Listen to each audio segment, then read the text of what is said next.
सत श्री अकाल। मेरा नाम प्रिंस कुमार है। मैं जमात 5वीं ਵਿੱਚ ਪੜ੍ਹਦਾ ਹਾਂ।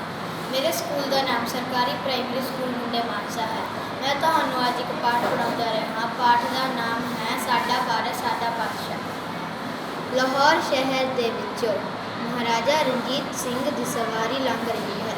ਪੀਠ ਭੂਮੀ ਤੋਂ ਸੰਗੀਤ ਦੀ ਆਵਾਜ਼ ਆਉਂਦੀ ਹੈ। ਇੱਕ ਪਾਸੇ ਤੋਂ ਬੱਚਿਆਂ ਦੇ ਰੌਲਾ ਪਾਉਣ ਦੀ ਆਵਾਜ਼ ਆਉਂਦੀ ਹੈ। ਪਹਿਲਾ ਬੱਚਾ, ਓਏ ਰੁਲਦੂ ਲਿਆ ਢੀਮਾ, ਰੌੜੇ ਮਾਰ ਕੇ ਬੇਰੀ ਤੋਂ ਬੇਰ ਝਾੜੀਏ। ਦੂਜਾ ਬੱਚਾ ਝੋਲੀ ਚੋਂ ਢੀਮਾ ਫੜਾਉਂਦਾ ਹੈ। ਆ ਲੈ ਢੀਮ, ਤੇ ਉਹ ਉਤਲੀ ਟਾਣੀ ਤੇ ਮਾਰ ਵੇਖ ਕਿੱਡੇ ਸੋਹਣੇ ਸੋਹਣੇ ਬੇਰ ਆ। ਮੁੰਡੇ ਢੀਮਾ ਮਾਰਦੇ ਨੇ ਤੇ ਇੱਕ ਢੀਮ ਮਹਾਰਾਜ ਦੇ ਵੱਜਦੀ ਹੈ। ਸਿਪਾਹੀ ਮੁੰਡੇ ਨੂੰ ਫੜਦੇ ਨੇ। ਸਿਪਾਹੀ, ਓਏ ਤੂੰ ਮਹਾਰਾਜ ਦੇ ਢੀਮ ਕਿਉਂ ਮਾਰੀ ਹੈ? ਮੁੰਡਾ, मैं महाराज दे थोड़ी टीम मारी है, मैं तो बेरी दे मारी सी। सिपाही, क्यों? मुंडा, बेरी तो बेर झाड़न लई, होर क्यों? सिपाही, पर तैनूं पता टीम तो महाराज दे वजी है। मुंडा, मैं कोई जान बुझ के थोड़ी मारी है। सिपाही, चल तुर फिर महाराज के सामने पेश हो। सिपाही उसनूं जबरदस्ती घसीटदा है। मुंडा रोंदा है। महाराज, क्यों बई इस बच्चे को क्यों रोन लगे हो? सिपाही, महाराज इस बच्चे ने तुहानूं टीम मारी है।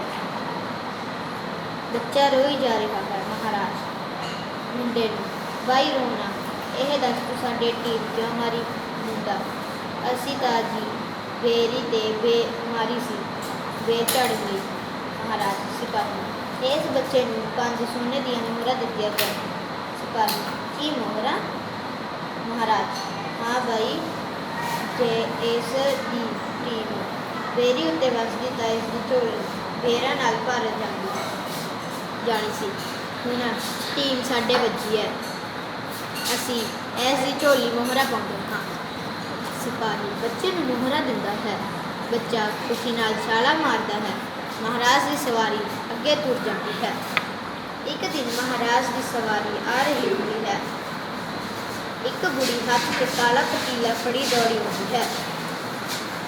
बुढ़ी, मैनू मेरे पारस पातशाह नाल मिला दो। किधर गए मेरे पारस पातशाह? मैं तां घरों काली काली कच्ची आई हाँ, किते मेरे पातशाह लंघ ना जा। सिपाही, ओ माई, आ पतीला चुकी किधर भजी जानी है? बुढ़ी, मैं अपने पारस पातशाह नूं मिलना है। सिपाही, तू आ काला जिहा पतीला लैके नहीं मिल सकती। बुढ़ी, क्यों? मैं क्यों नहीं मिल सकती? वह पारस पातशाह तेरा नहीं साडा है, लोकां दा है। सिपाही, जे तू मिलना है तो आ पतीला इत्थे रख जा, इस नाल महाराज के कपड़े खराब होंगे। बुढ़ी, नहीं, मैं ये पतीला महाराज के शरीर में छुआना है। सिपाही, हैं, तेरा दिमाग तो नहीं फिर गया? बुढ़ी, नहीं नहीं, मेरा दिमाग नहीं फिरिया। जदों मैं यह पतीला महाराज नूं छुआवांगी तो यह सोने का बन जाएगा। बुढ़ी औरत दौड़ के महाराज वाल जाती है। महाराज, मेरे पारस पातशाह, मैं यह पतीला तुहाडे शरीर नाल छुआना है। सिपाही दौड़ के बुढ़ी नूं पकड़ते हैं। चल परे हट। महाराज। सिपाही, छड्ड दिओ इसनूं। बुढ़ी वालों, की गल है माई? बुढ़ी, मेरे पारस पातशाह, मैं यह पतीला तुहाडे शरीर नूं छुआना है। तुसीं पारस हो, यह पतीला पित्तल का है, तुहाडी छूह नाल यह सोने का बन जाएगा।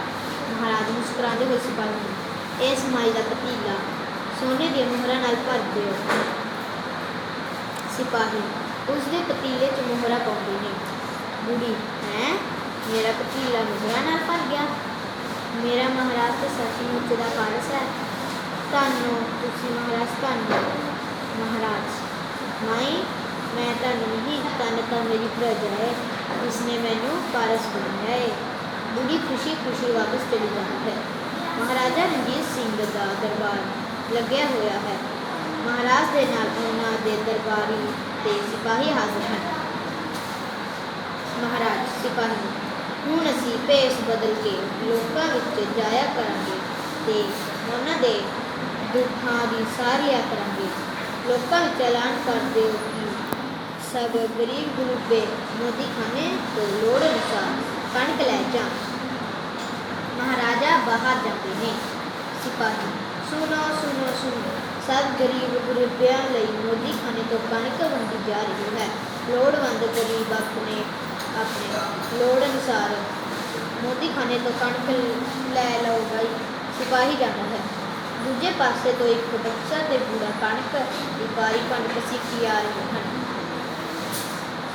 बच्चा दादा जी, यह कणक की भंड घर किवें ले जावांगे? तो चुकी भी नहीं जानी। बूढ़ा आ वेखो, एक पानी फिरदा है, मैं उन्हें आवाज़ मारदा। लै वो तो आपे ही साडे वल आ रहा है। महाराज भांडी के पेस विच बूढ़े कोल आउंदे ने। लै भाई भांडी भरावा, आ कणक की भंड तां साडे घर पहुँचा दे। कणक की भंड पांडी सिर ते चुकदा है। बच्चा ते बूढ़ा भंड चुकाउण लई मदद करदे ने। पांडी भंड चुक के तुरदा है। पिछों गीत दे बोल सुनाई दिंदे हन। गीत ओहो पांडी जांदा ए, किहा सोहना लगदा ए, पारी है भंड बड़ी, पैडा भी चौखा है। पांडी दे पिंडे चौपिया मुर्खा वगदा है, कुछ गया टिकाने ते बूटे दा कर आया। भंड सुट के मिलिया जा उत्तों तुरन लगा। पांडी भंड हेठ रखता है ते तुर पैंदा है। बूढ़ा ओए पांडी भरावा, अपनी मजदूरी तो लै जा। महाराज नहीं नहीं, मैं मजदूरी नहीं लेंदा। बूढ़ा तां फिर तू खांदा पींदा कित्थों है? तेरा गुजारा किवें हुंदा है? महाराज उस सच्चे पातशाह कलगियां वाले की बहुत मेहर है। बूढ़ा तेरा नां की है? महाराज तुसी छड्डो, नां चो की लैना है?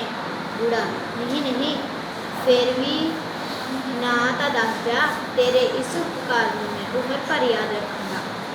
महाराज मेरा नां रणजीत सिंह है। बूढ़ा हैं? महाराज रणजीत सिंह, मैनू माफ़ करना, मैथों गलती हो गई मेरे पांडी पातशाह, मैनू खीमा करो। महाराज घबरा ना बाबा, यह तो मेरा फर्ज बनता है कि मैं अपनी प्रजा की सेवा करा। बूढ़ा पैरा ते झुकदा है। धन मेरे पांडी पातशाह, धन हो तुसी, धन हो। बूढ़ी दूजे पासे तो बूढ़ी भी आ जाती है। धन मेरे पारस पातशाह, धन मेरे पांडी पातशाह। दोवें इकट्ठे जुग जुग जीवे साडा पारस पांडी पातशाह, साडा पारस पांडी पातशाह, साडा दयालु साडा पारस पांडी पातशाह। मैं हुण रुख नहीं वढ़ सकदा, कुहाड़ा बोलिया। अपने हथ विच फड़े कुहाड़े की गल सुन के अमरीक सिंह सोची पै गया। अमरीक सिंह अज सवखते ही कहीं कुहाड़ा, आरी, रस्से ते होर लोड़ींदा समान लैके खेत आ गया सी। यह निंम दा रुख हर साल कणक ते झोने की वढ़ाई वेले उसकी कंबाइनां नूं अड़िक्का लाउंदा सी। पूरे खेत विच कंबाइनां नूं बेरोक चलाउण लई अमरीक सिंह ने इस रुख नूं वड्ढण दा इरादा बनाया सी। कुहाड़े दे बोलण सार ही ओह डर गया। पता नहीं की शह बोलदी है। उस दे डर नाल कंबदे हत्थां विच कुहाड़ा लग पिया ते ओह रगड़ के पिछे नूं हटदा होया कुहाड़े नूं बोलिया, की गल तू रुख क्यों नहीं वड्ढ सकदा? की तेरी धार तिखी नहीं? धार तां मेरी बड़ी तेज़ है, पर यह रुख वड्ढण लई नहीं। कुहाड़ा धीरज नाल बोलिया, मेरा खेत है, मेरे दादे दा लाया रुख है, तैनू दस की तकलीफ है? अमरीक सिंह ने अपना हक जताया। तकलीफ तां भाई यह है कि खेत विच एक रुख रह गया, जे यह भी वड्ढ दिता जांदा तां पंछी आलणे कित्थे पाउणगे, आंडी कित्थे देणगे, मींह हनेरी विच की बनू उन्हां दा? कुहाड़े ने निंम दे फुੱਲੇ फले रुख नूं बचाउण लई अपना पक्ष दस्सिया। कुहाड़े की गल सुन के सोचा विच पिया अमरीक सिंह खेत की वट उत्ते बैठ गया। इन्ने नूं दलीप ते सोहना भी ਆ ਗਏ। ਚੱਲ ਵੀ ਚਾਚਾ, ਤੇਰੀ ਇਸ ਨਿੰਮ ਨੂੰ ਵੱਢ ਸੁੱਟੀਏ। ਸੋਹਨ ਨੇ ਆਉਣ ਸਾਰ ਹੀ ਕਹੀ ਨੂੰ ਹੱਥ ਪਾ ਲਿਆ। ਸੋਹਨ ਅਜੇ ਨਿੰਮ ਦੇ ਆਲੇ ਦੁਆਲੇ ਗੇੜਾ ਦੇ ਕੇ ਉਸ ਦੀਆਂ ਜੜ੍ਹਾਂ ਨੰਗੀਆਂ ਕਰਨ ਲਈ ਤਿਆਰ ਹੀ ਹੋਇਆ ਸੀ ਕਿ ਕਹੀ ਬੋਲ ਪਈ, ਸੋਹਣ ਸੀਆਂ, ਨਿੰਮ ਦੀਆਂ ਜੜ੍ਹਾਂ ਦੁਆਲਿਆਂ ਮੈਂ ਮਿੱਟੀ ਨਹੀਂ ਪੁੱਟਣੀ। ਸੋਹਣ ਸਿੰਘ ਨੂੰ ਕੁਝ ਨਾ ਸੱਜਿਆ। ਉਹ ਡੋਰ ਭੋਰ ਹੋਇਆ ਆਲੇ ਦੁਆਲੇ ਦੇਖਣ ਲੱਗ ਪਿਆ। ਚਾਚਾ, ਕਹੀ ਬੋਲਦੀ ਹੈ। ਉਹ ਹੈਰਾਨ ਪਰੇਸ਼ਾਨ ਹੋਇਆ ਅਮਰੀਕ ਸਿੰਘ ਕੋਲ ਆ ਗਿਆ। ਬੋਲਦੀ ਹੈ ਕਹੀ, ਤੇਰੀ ਕੰਮ ਕਰਨ ਦੀ ਨੀਤ ਨਹੀਂ ਤੇਰੀ। ਆਉਣ ਸਾਰ ਬਹਾਨੇ ਬਣਾਉਣ ਲੱਗ ਪਿਆ। ਦਲੀਪ ਸਿੰਘ ਨੇ ਸਿਰ ਉੱਤੇ ਪੱਗ ਲਪੇਟ ਕੇ ਉਸ ਦੇ ਹੱਥੋਂ ਤਹੀ ਫੜ ਲਈ। ਸੱਚੀ ਮੈਂ ਕਿਤੇ ਝੂਠ ਬੋਲਦਾ? ਮੈਨੂੰ ਆਵਾਜ਼ ਪਈ ਹੈ। ਓਏ ਡਰਾਕਲਾ, ਆ ਜਾ, ਮੈਂ ਦੇਖਦਾ। ਦਲੀਪ ਕਹੀ ਮੋਢੇ ਉੱਤੇ ਰੁੱਖ ਰੱਖ ਕੇ ਨਿੰਮ ਕੋਲ ਆ ਗਿਆ। ਐਨੇ ਨੂੰ ਕਹੀ ਫਿਰ ਬੋਲ ਪਈ, ਦਲੀਪ ਭਾਈ, ਚਲਾਈ ਨਾ, ਮੈਂ ਨਹੀਂ ਪੁੱਟਣੀ ਮਿੱਟੀ। ਆ ਜਾ ਭਾਈ ਦਲੀਪ। ਪਹਿਲਾਂ ਕੁਹਾੜੇ ਨੇ ਵੀ ਮੈਨੂੰ ਜਵਾਬ ਦੇ ਦਿੱਤਾ। ਮੈਂ ਤਾਂ ਸੋਚਦਾ ਸੀ ਇਹ ਮੇਰਾ ਵਹਿਮ ਹੈ, ਪਰ ਹੁਣ ਕਹੀ ਨੇ ਵੀ ਜਵਾਬ ਦੇ ਦਿੱਤਾ। ਬਸ ਚਾਚਾ, ਹੁਣ ਤਾਂ ਨਿੰਮ ਹੀ ਬੋਲਣੇ ਰਹਿ ਗਈ। ਬਾਈ ਮੈਨੂੰ ਨਾ ਵੱਡਿਓ। ਸੋਹਣ ਨੇ ਨਿੰਮ ਵੱਲ ਨੂੰ ਹੱਥ ਕਰਕੇ ਕਿਹਾ। ਸੋਹਣ ਦੇ ਇੰਨਾ ਕਹਿਣ ਦੀ ਦੇਰ ਸੀ ਕਿ ਨਿੰਮ ਬੋਲ ਪਈ, ਹਾਂ ਭਾਈ ਸੋਹਣ, ਮੈਨੂੰ ਨਾ ਵੱਡਿਓ। ਇਹ ਆਵਾਜ਼ ਸੁਣ ਕੇ ਸਭ ਨੂੰ ਤਰੇਲੀਆਂ ਆਉਣ ਲੱਗ ਪਈਆਂ। ਉਹ ਚਾਚਾ, ਜ਼ਰੂਰ ਕੋਈ ਗੱਲ ਹੈ। ਨਿੰਮ ਵੀ ਗੱਲਾਂ ਕਰਦੀ ਹੈ। ਨਿੰਮ ਨੂੰ ਵੱਢਣ ਵਾਲੇ ਸੰਦ ਵੀ ਬੋਲਦੇ ਹੈ। ਇੱਥੇ ਭੱਜ ਲਓ। ਦਲੀਪ ਤੇ ਸੋਹਣਾ ਭੱਜਣ ਲਈ ਤਿਆਰ ਖੜੇ ਸਨ। ਠਹਿਰੋ ਭਾਈ, ਠਹਿਰੋ, ਗੱਲ ਦੀ ਸਮਝ ਤਾਂ ਆਵੇ ਕੋਈ। ਅਮਰੀਕ ਸਿੰਘ ਨੇ ਉੱਠ ਕੇ ਨਿੰਮ ਦੇ ਆਲੇ ਦੁਆਲੇ ਗੇੜਾ ਦਿੱਤਾ। ਬਾਬਾ ਬਾਤਾਂ ਤਾਂ ਪਾਉਂਦਾ ਹੁੰਦਾ ਸੀ। ਉਸ ਦੀਆਂ ਬਾਤਾਂ ਵਿੱਚ ਪਸ਼ੂ, ਪੰਛੀ ਤੇ ਜਾਨਵਰ ਗੱਲਾਂ ਕਰਦੇ ਹੁੰਦੇ ਸਨ, ਪਰ ਕਹੀ, ਕੁਹਾੜੇ ਤੇ ਰੁੱਖ ਤਾਂ ਮੈਂ ਪਹਿਲੀ ਵਾਰ ਬੋਲਦੇ ਸੁਣੇ ਨੇ। ਉਹ ਮੂੰਹ ਵਿੱਚ ਬੜਬੜਾਉਂਦਾ ਨਿੰਮ ਦੇ ਤਣੇ ਉੱਤੇ ਹੱਥ ਧਰ ਕੇ ਉੱਪਰ ਵੱਲ ਦੇਖਣ ਲੱਗ ਪਿਆ। ਅਮਰੀਕ ਸੀਆਂ, ਤੇਰੇ ਦਾਦੇ ਬਸੰਤ ਸੀਆਂ ਨੇ ਖੇਤ ਵਿੱਚ 5 ਰੁੱਖ ਲਾਏ ਸਨ। ਉਹਨਾਂ ਵਿੱਚੋਂ 4 ਤਾਂ ਤੂੰ ਵੱਢ ਲਏ, ਪਰ ਉਹਨਾਂ ਰੁੱਖਾਂ ਦੀ ਥਾਂ ਉੱਤੇ ਤੂੰ ਇੱਕ ਵੀ ਰੁੱਖ ਨਹੀਂ ਲਾਇਆ। ਹੁਣ ਮੈਨੂੰ ਵੀ ਵੱਢਣਾ ਦੀ ਤਿਆਰੀ ਕਰ ਰਿਹਾ ਹੈ। ਇਹਨਾਂ ਰੁੱਖਾਂ ਦੇ ਸਹਾਰੇ ਧਰਤੀ ਦੇ ਸਾਰੇ ਜੀਵ ਜੰਤੂ ਜਿਉਂਦੇ ਨੇ। ਰੁੱਖਾਂ ਤੋਂ ਬਗੈਰ ਉਹਨਾਂ ਸਭਨਾਂ ਦਾ ਕੀ ਬਣੂ? ਹੁਣ ਨਿੰਮ ਦੀ ਆਵਾਜ਼ ਸਪਸ਼ਟ ਸੁਣਾਈ ਦੇ ਰਹੀ ਸੀ, ਆ ਜਾਓ ਰੋਟੀ ਖਾ ਲਓ। ਐਨੇ ਨੂੰ ਅਮਰੀਕ ਸਿੰਘ ਦੀ ਪਤਨੀ ਭਗਵਾਨ ਕੌਰ ਦੀ ਲੰਮੀ ਹੇਕ ਵਿੱਚ ਆਵਾਜ਼ ਸੁਣਾਈ ਦਿੱਤੀ, ਆ ਸੁਣ ਲੈ ਭਗਵਾਨਪੁਰੇ, ਨਿੰਮ ਬੋਲਦੀ ਹੈ, ਬਈ ਮੈਨੂੰ ਨਾ ਵੱਢੋ।